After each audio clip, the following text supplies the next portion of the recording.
Bienvenue dans cette nouvelle vidéo dans le format podcast en médecine. Aujourd'hui, j'aimerais vous parler un petit peu de mes pires anecdotes en médecine. Voilà, c'est un format un petit peu plus divertissement, mais je vous donne un petit peu les meilleures et les pires expériences que j'ai pu avoir durant mon parcours médical. Voilà, donc asseyez-vous confortablement. Je vais essayer également de sortir ce format vraiment sous le format podcast pur sur Apple Podcast et sur Spotify.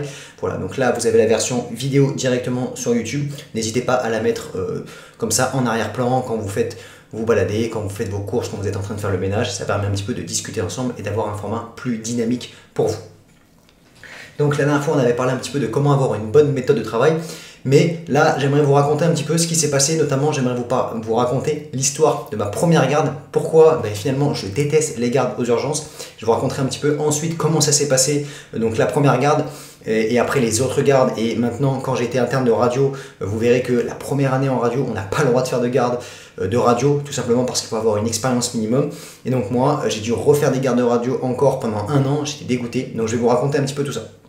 Donc pour vous remettre dans le contexte, en médecine, on arrive en première année médecine. Donc moi à l'époque c'était PACES. Déjà, on n'est même pas encore arrivé en PACES. On est juste en PACES. On n'est même pas encore en médecine. On n'est pas sûr. Et toute votre famille, tous les gens que vous connaissez, ils pensent déjà que vous êtes médecin.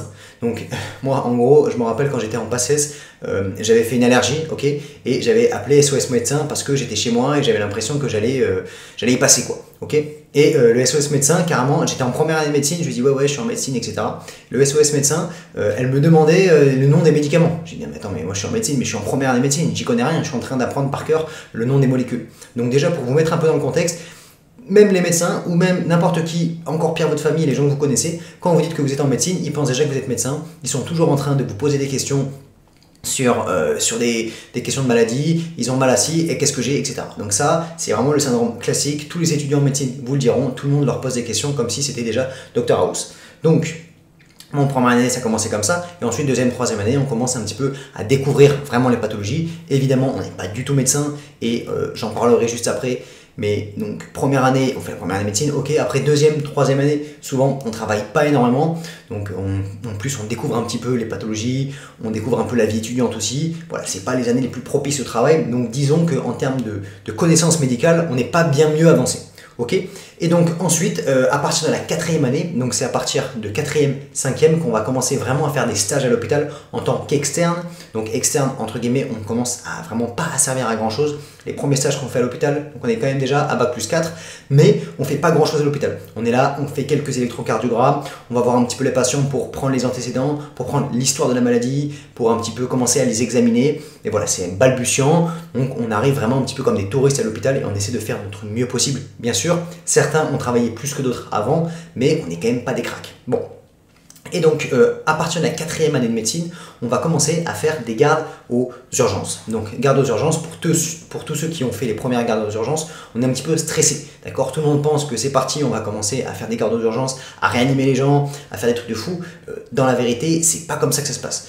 On va arriver dans les box aux urgences, on a souvent des vieux qui sont tombés, qui ont tapé la tête. Voilà, c'est pas non plus tout le temps palpitant. Et les cas qui sont intéressants aux urgences, ce sont souvent les cas, par exemple, qui vont être à la SOV. La SOV, ça va être une des équipes aux urgences spécialisées dans les cas un petit peu plus graves. Et après, les vrais cas hyper intéressants aux urgences, ce sont aussi les pathologies qui vont arriver directement à la réanimation des urgences. Donc, nous, les urgences classiques, c'est pas des cas palpitants. Bon, donc déjà, première garde aux urgences, t'arrives, t'es un petit peu stressé, tu sais pas trop comment ça va se passer, tout le monde te demande comment ça va se passer, ta famille pense que c'est parti, t'es dans la série urgence, voilà, tous nos parents nous disent ça. Donc on arrive un petit peu à ma première garde d'urgence. Moi, pour vous mettre un petit peu dans le contexte, à l'époque je faisais pas mal de musculation, donc voilà, là évidemment j'avais pas spécialement préparé mes tupperwares, mais à partir dès la troisième année de médecine, je mangeais 5-6 tupperwares par jour, donc je faisais de la salle tous les jours, je mangeais mes tupperwares, vers 16h j'avais mon checker, etc. Donc j'avais vraiment des repas qui étaient calés, à des horaires précises, j'avais une bonne nourriture. Voilà, tout était préparé. Et donc pour cette première garde aux urgences, je suis arrivé un petit peu naïf et j'avais pas spécialement préparé des provisions, j'étais pas spécialement, voilà, j'étais arrivé un petit peu comme ça. Bon, donc la garde arrive et en fait souvent les gardes on va les commencer vers 18h, ok. Donc vous faites votre journée de stage normalement, ça c'est quand vous êtes interne, vous faites votre journée de stage et après à partir de 18h vous faites votre garde.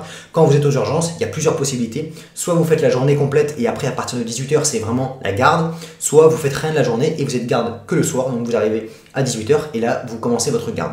Ok, donc première garde, j'arrive aux urgences un petit peu stressé bien sûr, tous les externes vous le diront, mais la première garde aux urgences c'est un petit peu stressant. On arrive, on se présente, on dit qu'on est l'externe, que c'est notre première garde et c'est parti.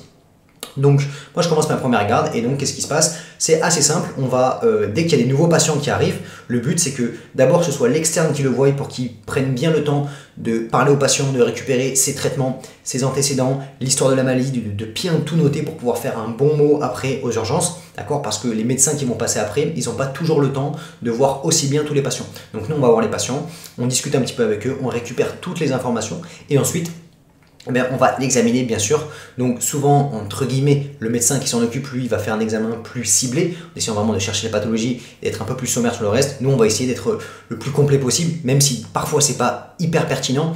Nous on va essayer de s'entraîner à bien dérouler tout notre examen clinique, donc on fait faire l'examen neurologique, l'examen pulmonaire, l'examen cardiaque, l'examen dermato, etc., etc. Voilà, donc on s'entraîne à chaque patient. Donc comment ça se passe? Quand il y a un nouveau patient, il est dans un box. On nous dit, voilà, on a un nouveau patient qu'on a amené au box 5. On va au box 5, on va voir le monsieur, la dame. Bonjour, voilà, je suis médecin. On n'est pas encore médecin, mais on est obligé de se présenter comme ça pour être un petit peu crédible, où je suis l'externe. Et voilà, donc je vais, qu'est-ce qui vous amène ici? Le patient vous explique. Après, il vous dit, voilà, est-ce que vous avez des maladies particulières? Oui, non, vous notez tout. Est-ce que vous avez des antécédents? Oui, non. Est-ce que vous avez des allergies, etc. Donc nous, ça, on a ce qu'on appelle moi je m'étais fait une fiche, et c'est un petit peu un schéma classique, d'avoir une fiche sur laquelle vous notez un petit peu tout le schéma de l'interrogatoire. Donc quand vous voyez un patient, il y a le premier, c'est l'interrogatoire, donc on interroge sur tout ça, sur l'histoire, etc. Et ensuite, une fois qu'on a fini l'interrogatoire, on passe à l'examen clinique qu'on doit faire bien sûr de manière complète. On fait l'examen clinique de manière complète, mais le but aussi c'est de le faire de manière ciblée pour être pertinent. Si tous les patients ont fait exactement le même examen clinique sans être pertinent sur les signes que vous cherchez, c'est pas efficace, d'accord? Donc le but c'est de faire un examen clinique complet. Donc voilà, donc j'arrivais, première garde, on va voir les patients dans le box, on commence. Le premier patient, deuxième patient, troisième patient. Donc on arrive vers 18h à peu près. Ok, donc on arrive vers 18h, on fait on voit nos patients. Une fois qu'on a vu un patient, on va raconter l'histoire et on va présenter le patient, d'accord, à l'interne. Okay, l'interne, une fois qu'il a eu une présentation de votre part du patient, lui il va aller voir lui-même le patient, se faire sa propre idée, également voilà, l'examiner, refaire l'interrogatoire, etc.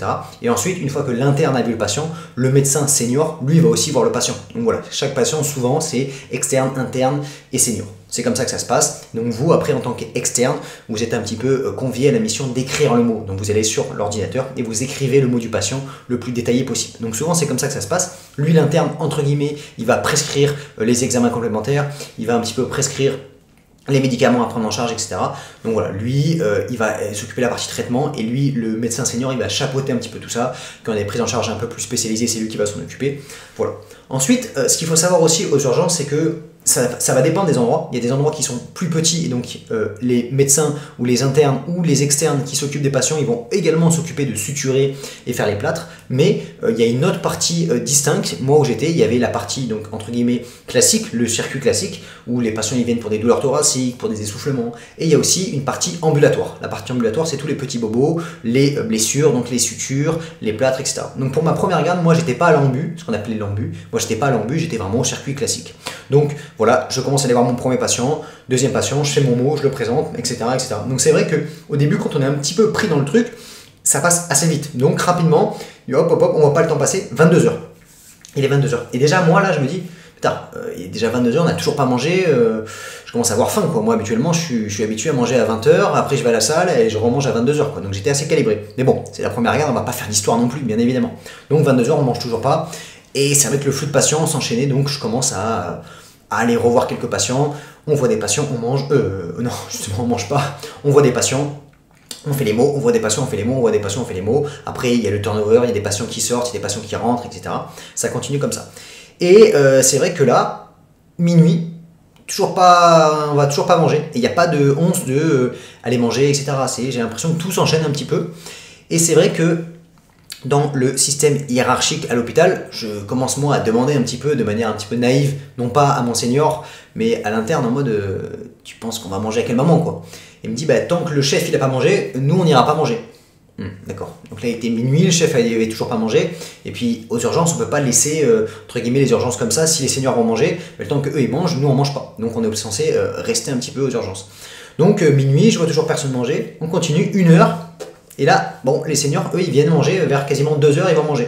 Donc effectivement, c'était une garde chargée, mais voilà. Donc les seniors sont partis manger à 2 heures, et tant qu'ils fassent leur truc, etc., nous, on est parti manger quasiment à 3 heures du matin. Donc autant vous dire que quand moi, j'avais l'habitude de manger à 18 heures, enfin à 19h30, puis après à 22 heures, et que j'avais prévu aucune provision, aucun tupperware, rien, manger à 3 heures du matin, ça m'a fait un petit peu bizarre. Bon, après, voilà, c'était la première garde, ok.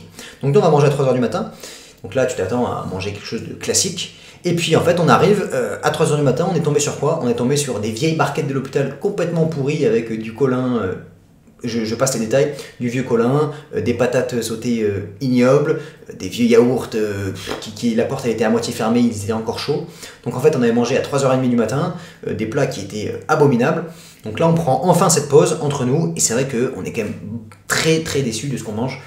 Donc quand tu es habitué à manger des bonnes choses, etc., pour ceux qui n'ont pas encore commencé les gardes aux urgences, ou ceux qui y sont, moi, mon conseil personnel numéro 1, ce serait déjà de vous préparer à manger et d'avoir des provisions en plus pour manger d'autres choses avant ou bien après. Mais en tout cas, sachez que ce qui est à l'hôpital, c'est immangeable, et puis vous n'en aurez sûrement pas assez, et voilà. Donc, ça commence plutôt mal comme garde.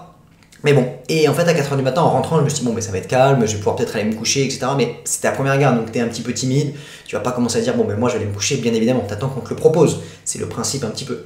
Donc, on finit de manger, et puis là, il y avait plus de patients, effectivement, il y avait quand même peu de patients, il restait quelques patients dans les box, mais c'est des patients des fois qui sont par exemple bourrés, donc on les laisse un peu décuver pour les surveiller, etc. Voilà, c'est des patients, voilà, c'est un peu classique dans l'hôpital, des fois on a des patients, on attend un bilan, le bilan il va sortir dans 2 heures, donc on attend un petit peu que la situation se décante, ok. Et donc là, il se passe plus grand chose. Il y a des chambres de garde bien sûr, mais moi j'y connais rien, personne ne m'a rien présenté, donc voilà. Et donc je suis sur le bureau des urgences comme ça, affalé en train de à moitié dormir sur mon bureau parce que bon, ben, il est 4h du matin, t'es fatigué, etc.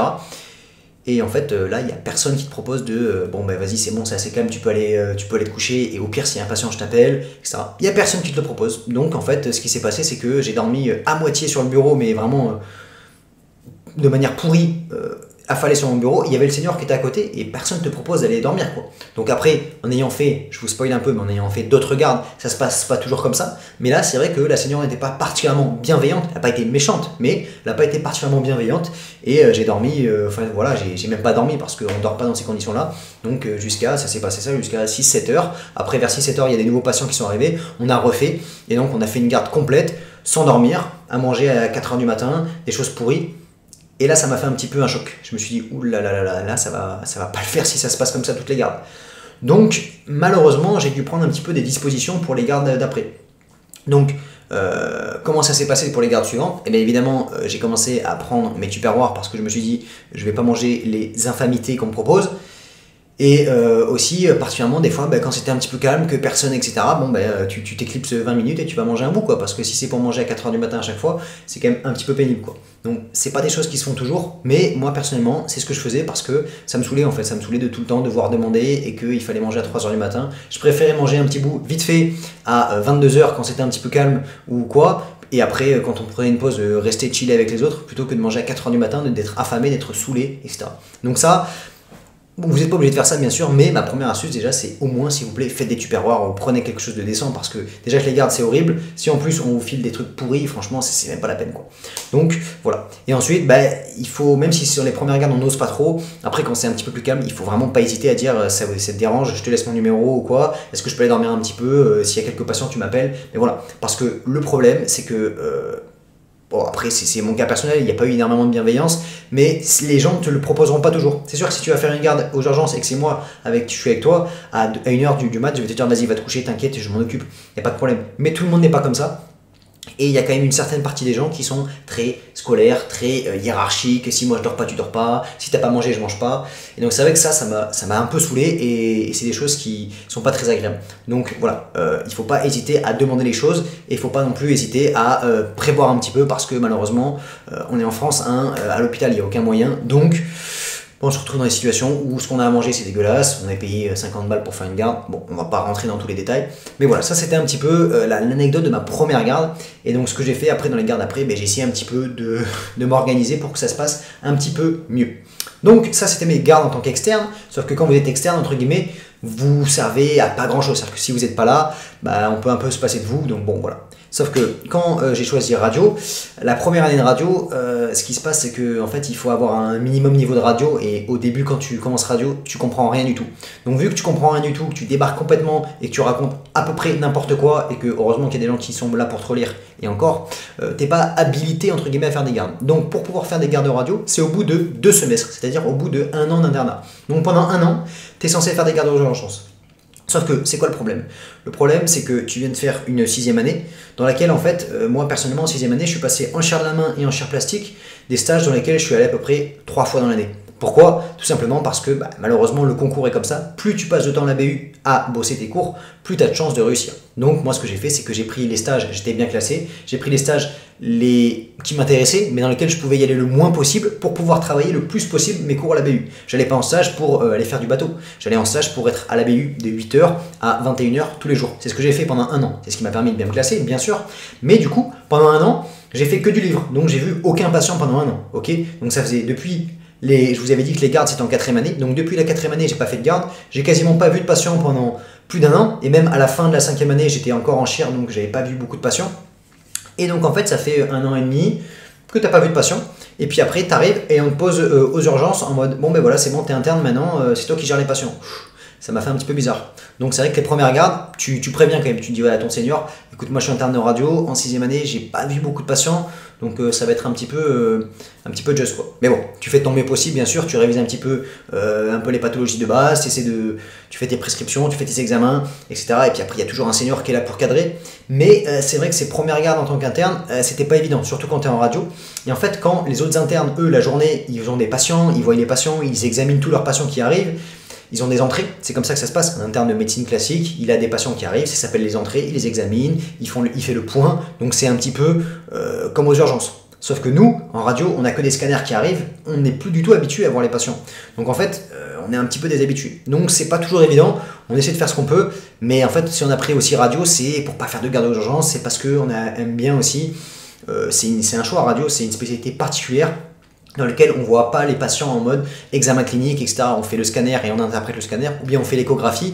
Mais, entre guillemets, si j'avais choisi radio aussi, c'est pour de certaines raisons.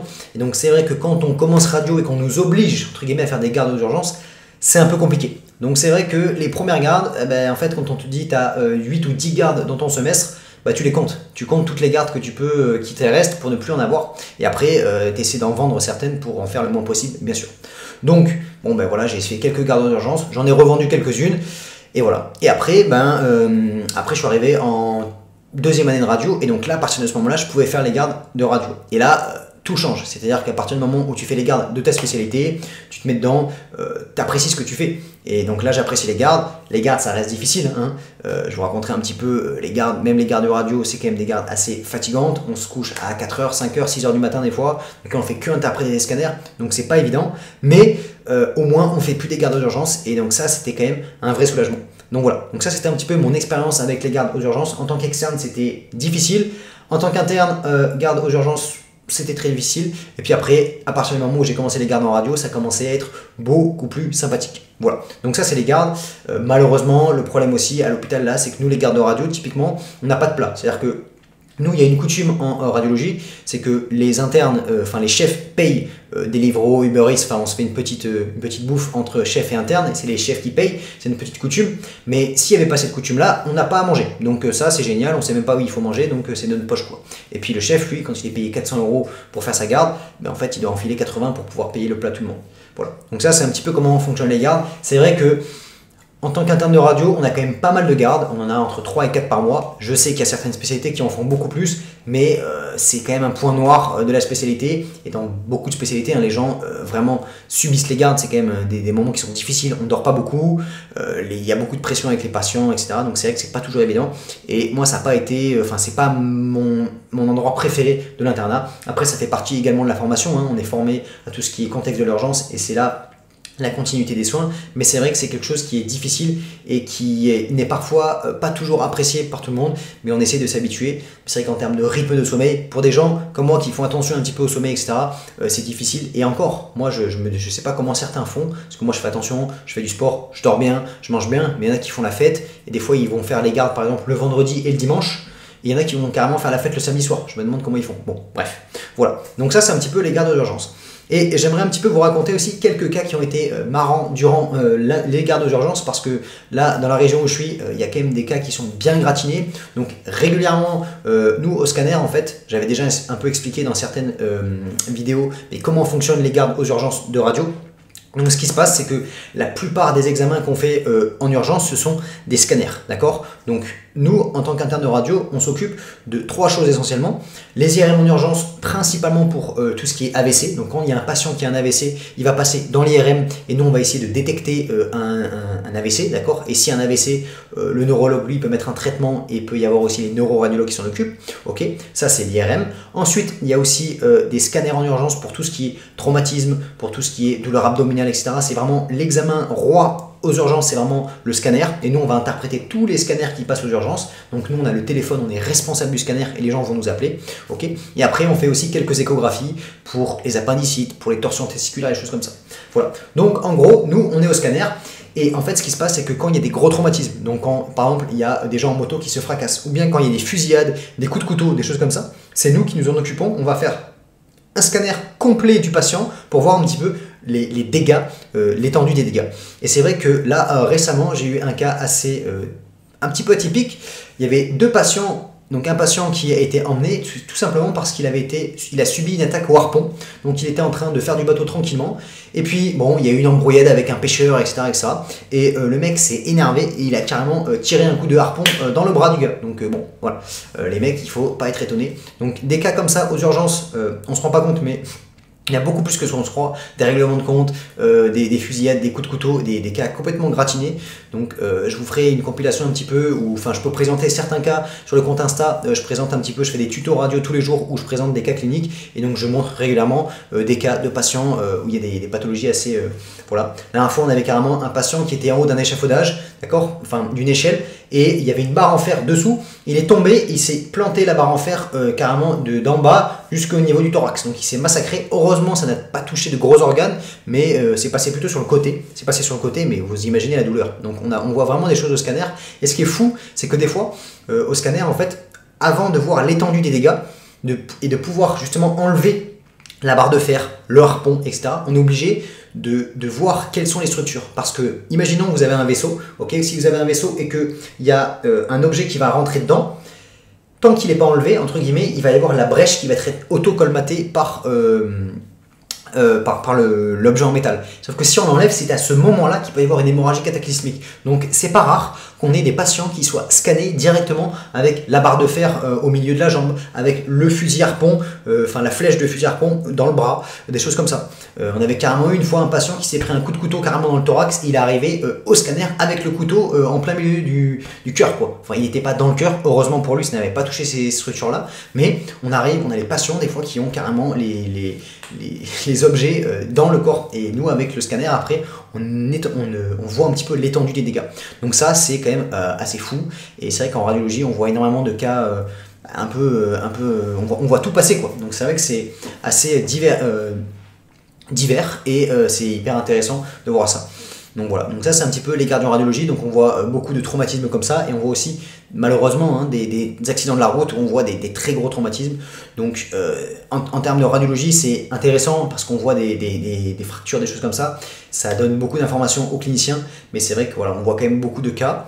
Mais c'est vrai qu'en radiologie, on est quand même un petit peu, entre guillemets, détaché, parce qu'on ne voit pas toujours les patients. Souvent, c'est les manipulateurs qui les installent. Nous, on regarde un petit peu les images, mais des fois, on a un petit peu l'esprit détaché, parce qu'on ne voit pas les patients dans des mauvais états. On les voit sur le scanner, mais c'est pas du tout la même sensation. Donc ça, c'est vrai que c'est un côté qui peut parfois permettre en radio de prendre de la distance, parce qu'on voit aussi des cas qui sont très graves, et le fait de simplement voir les images, ça détache un petit peu.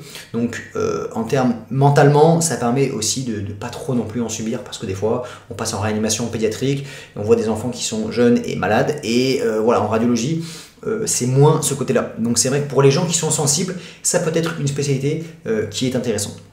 Voilà, donc ça, je vous ai raconté un petit peu mes premières gardes aux urgences. Je vais raconter un petit peu les gardes en radiologie, comment ça se passait, un petit peu les cas que j'ai eu. Donc voilà, c'est souvent les attaques comme ça, c'est quand même assez fou ce qu'on peut voir, et vous verrez que tous ceux qui passent aux urgences, tous ceux qui vous voyez tous ces cas-là. Mais c'est vrai que l'avantage, nous, en radiologie, c'est qu'on voit les urgences en bas. Nous, on appelle ça en bas parce qu'elles sont au rez-de-chaussée, mais il y a les urgences classiques. On voit les urgences, la traumato, des gens qui se fracassent en trottinette, etc. Et on voit aussi les gros cas de réanimation. Et c'est vrai que quand on est aux urgences, on ne voit pas ces gros cas-là. Ils sont vraiment rassemblés souvent en réanimation. Donc c'est intéressant d'avoir vraiment cet œil-là. Et la radiologie, elle est vraiment au centre de l'hôpital. On est vraiment le centre névralgique où tous les patients qui ont des traumatismes, des pathologies graves, elles sont quasiment systématiquement obligés de passer par la radiologie. Donc vraiment, on est ce centre où tout transite, et on a cet œil-là. Donc c'est vrai que c'est une spécialité hyper intéressante sur ce côté-là. Et voilà. Donc c'est un petit peu tout ce dont je voulais vous parler aujourd'hui. On se fera d'autres vidéos où je vous raconterai d'autres anecdotes si ce genre d'épisode vous plaît. Voilà. N'hésitez pas également à me faire part. Donc j'ai eu plusieurs retours positifs sur ce genre d'épisode où je parle un petit peu plus tranquillement de podcast. J'ai vu que ça plaisait, donc ça c'est assez cool. Donnez-moi un petit peu des idées, des sujets que vous avez envie que j'aborde. Des choses comme ça. Je peux également vous parler de l'internat de radiologie si ça vous plaît, vous parler un petit peu du parcours justement qu'on fait en tant qu'interne de radiologie, comment ça se passe en termes d'années. Voilà. N'hésitez pas un petit peu à me faire part de ces retours à ce sujet-là. Ça me fait plaisir de pouvoir faire des vidéos qui vous plaisent. En tout cas, moi, je continue aussi les tutos sur Insta. N'hésitez pas à me retrouver sur Insta où je fais des vidéos de tutos de médecine, enfin de radiologie surtout. Je fais des tutos radio avec des cas de radiologie tous les jours. Voilà, donc n'hésitez pas à aller me suivre là-dessus. Si ça vous intéresse, j'ai fait également un guide d'anatomie gratuit que j'offre à tout le monde gratuitement, où je fais vraiment les bases de l'anatomie, avec également les bases de l'anatomie en radio, avec les séquences en IRM, etc. N'hésitez pas, c'est le premier lien en description. Voilà, nous on se retrouve dans d'autres vidéos pour des tutos pour bien réussir ces études, des meilleurs conseils pour réviser. J'espère que ce format vous plaît, et on se retrouve dans une prochaine vidéo. Ciao!